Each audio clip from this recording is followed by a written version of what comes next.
Right now, AI is everywhere. ChatGPT is writing code, passing law exams, automating jobs. Students use it to cheat. Startups use it to scale. CEOs use it to cut entire teams. This isn't the future. It's already here. And at the center of it all is a man who helped build it and now fears it might end us.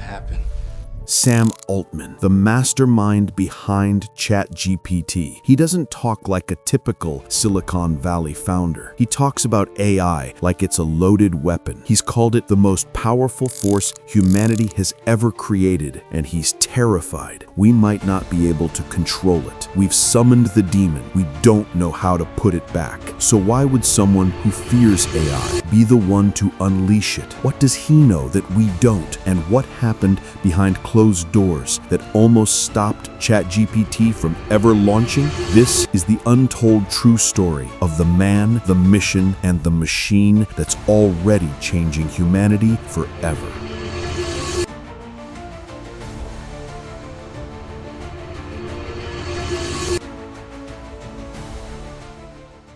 Sam Altman was born in St. Louis, Missouri in 1985. From the outside, it looked like a normal middle-class upbringing. But behind the front door was a boy obsessed with the future. By age 8, Sam had already taught himself to code. Not from school, from manuals, from curiosity, from relentless trial and error. He'd take apart his family's computer, study every chip, every circuit. Most kids played outside. Sam, he was trying to understand how intelligence worked. Not just artificial intelligence, but human intelligence. He once said, "Knowing how something thinks changes how you think." It made him introspective, observant, always watching how people behaved, always wondering what made the world tick. That emotional distance, that curiosity, it would later become one of his greatest weapons. He studied computer science at Stanford, but dropped out early. Not because he couldn't handle it, but because he didn't want to wait. At just 19 years old, he launched his first startup, Looped, a location-sharing app, years ahead of its time. It didn't become a unicorn, but it made one thing clear. Sam wasn't building apps. He was training for something much, much bigger.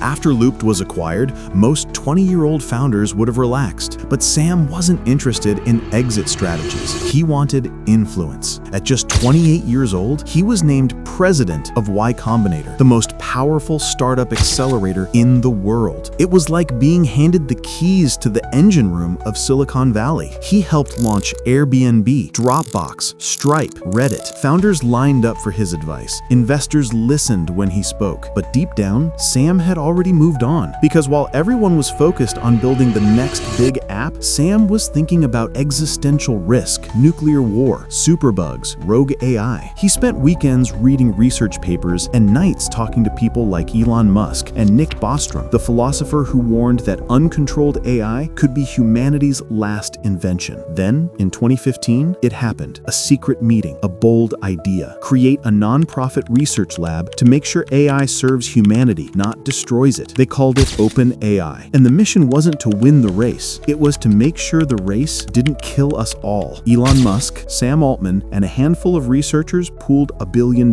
in funding. Not to profit, but to protect. At least, that was the plan. But plans change. And when OpenAI stumbled upon a breakthrough that would shock the world, the nonprofit became a startup. And Sam, he went from cautious steward to the man holding the launch button.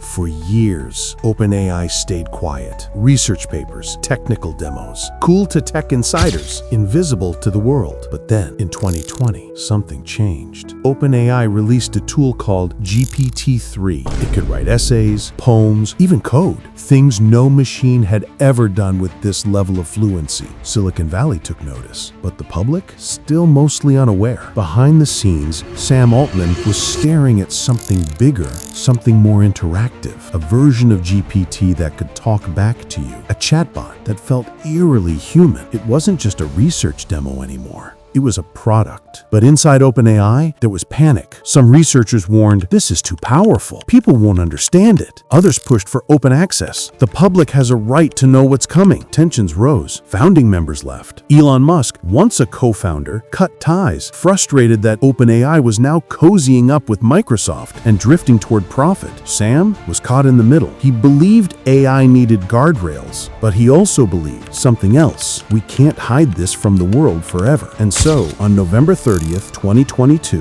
OpenAI hit publish. ChatGPT was released, and nothing, absolutely nothing, has been the same since. But this story isn't over, because Sam Altman didn't just release ChatGPT, he released a race. And now, he's trying to stay ahead of something he can no longer fully control.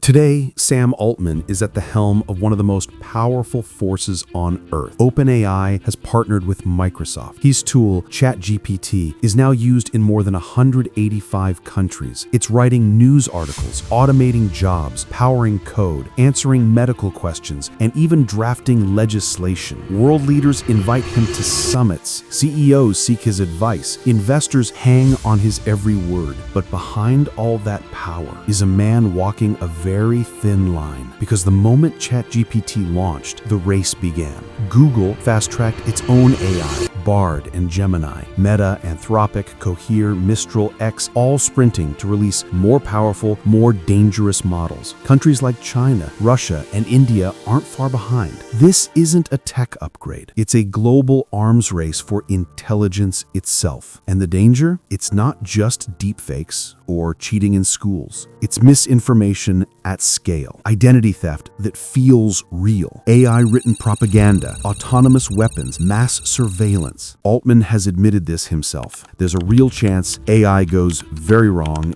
and if it does, it could go really, really wrong. But here's the paradox. While Altman is asking the world to slow down, his company is still building the next version, GPT-5, behind closed doors. Why? Because if he doesn't, someone else will. The truth is, no one can afford to stop. Not now. Not when AI means profit, power, and geopolitical leverage. And yet, Sam Altman doesn't look comfortable. He looks cautious. In interviews, he chooses his words carefully. I think the worst case is lights out for all of us. Those are his exact words. He's testified before Congress calling for regulation. He's urged the world to slow down even as his company races forward. Why? Because he knows something most people don't.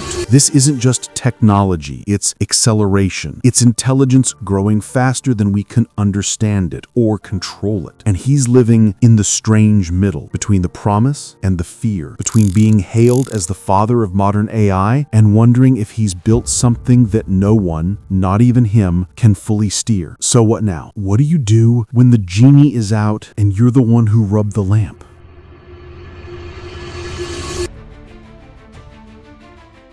Sam Altman isn't a tech genius in the traditional sense. He didn't invent the algorithms. He didn't build the chips. But he saw something others didn't. That intelligence, real or artificial, doesn't wait for permission. It accelerates. It evolves. It escapes. He's launched the most powerful tool humanity has ever held, and yet he's unsure if we're ready to hold it. Because AI is not just about convenience. It's about control. Control over truth, over labor, over freedom. And the scariest part? We're still in chapter 1. This isn't the story of how we built AI. This is the story of how AI began building us. So now the question isn't, can we make it smarter? It's, can we stay wise enough to guide it? If this story shook something in you, wait till you see this next one. Click to watch, because this revolution is already rewriting real lives. Subscribe now for powerful, untold stories of the people shaping our future. The truth behind the headlines, the minds behind the machines.